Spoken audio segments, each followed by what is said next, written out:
नमस्कार बंधुरा new test cooking चैनेले आपनादेर सकलके स्वागत। घरे थाका उपकरण दिएई आलू पटलेर रसार एकटी सहज रेसिपि आपनादेर संगे शेयर करब। तो रान्नाटी करार जोन्नो प्रथमेई एकटा कड़ाईके खूब भालो करे गरम करे निয়েছি। रान्नार प्रथमे कड़ाईटाके जोदि खूब भालो करे गरम करे नेওয়া যায় ताहले कोनो किछु भाजलेई किन्तु कड़ाइयेर तलाते धरे लागे ना।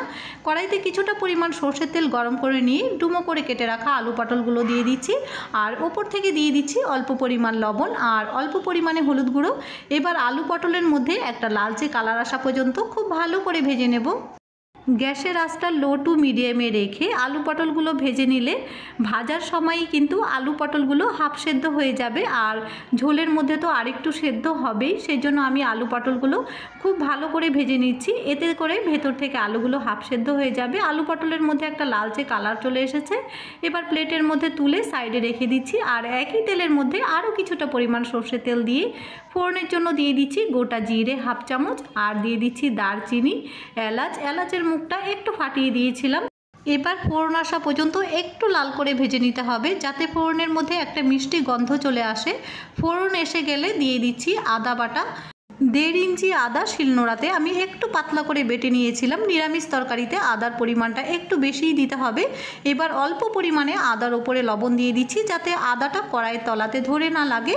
फोड़नेर साथे आदा एकटू भेजे निते हबे जाते आदार काँचा गन्धटा चले जाए। एकदमई साधारण भावे घरोया उपकरण दिए आलू पटलेर निरामिष रसार रेसिपिटी भालो लेगे थाकले बंधु बान्धव आत्मीय स्वजन सबार साथे शेयर करबेन।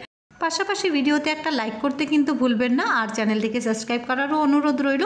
फोड़नटा एकटू लाल करे भेजे निয়ে एबार दिए दिচ্ছি একটা মিডিয়াম সাইজের টমেটো পেস্ট। ওপর থেকে লবণ দিয়ে দেব স্বাদ মতো। একটা বাটির মধ্যে কিছু মশলা আমি নিয়ে নিয়েছি। জিরে গুঁড়ো 1 চামচ, ধনে গুঁড়ো হাফ চামচ আর হাফ টিস্পুন নিয়ে নিয়েছি হলুদ গুঁড়ো, শুকনো লঙ্কার গুঁড়ো 1 চামচ আর কালারের জন্য দিয়ে দিচ্ছি 1 চামচ পরিমাণ কাশ্মীরি লাল লঙ্কার গুঁড়ো। এতে করে তরকারিতে খুব সুন্দর একটা কালার আসবে। এবার সব মশলাগুলো একসাথে খুব ভালো করে কষিয়ে নেব।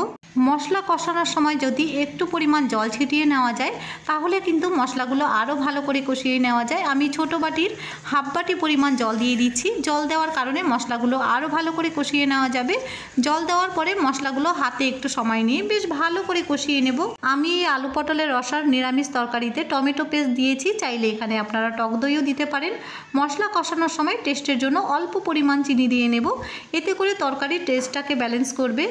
সব মশলাগুলো সুন্দরভাবে কষিয়ে নেওয়া হয়ে গেছে। মশলা থেকে তেল রিলিজ হতে শুরু করেছে। ঠিক এই সময় আগে থেকে ভেজে রাখা আলু পটলগুলো দিয়ে দিচ্ছি। আলু পটলগুলো দিয়েও মশলার সাথে বেশ ভালো করে কষিয়ে নেব। আলু পটলগুলো আমি আগে থেকে এমনিতেই ভালো করে ভেজে নিয়েছিলাম, এতে করে হাফ সেদ্ধ হয়ে গেছে আর মশলার সাথেও ভালো করে কষিয়ে নিচ্ছি। এভাবে রান্না করলে ঢেকে দেওয়ার একদমই প্রয়োজন নেই। সব মশলাগুলো আলু পটলের সাথে ভালো করে কষিয়ে নিয়ে এবার আমি এখানে 1 গ্লাস পরিমাণ জল অ্যাড করে দিচ্ছি, তবে ঝোলের পরিমাণটা আপনাদের মতন করে বুঝে দিয়ে নেবেন। আমি এখানে নর্মাল জলই ব্যবহার করেছি। এবার ঝোলটা খুব ভালো করে ফুটতে দেব যাতে তরকারিটা ভেতর থেকে সুন্দরভাবে মজে আসে।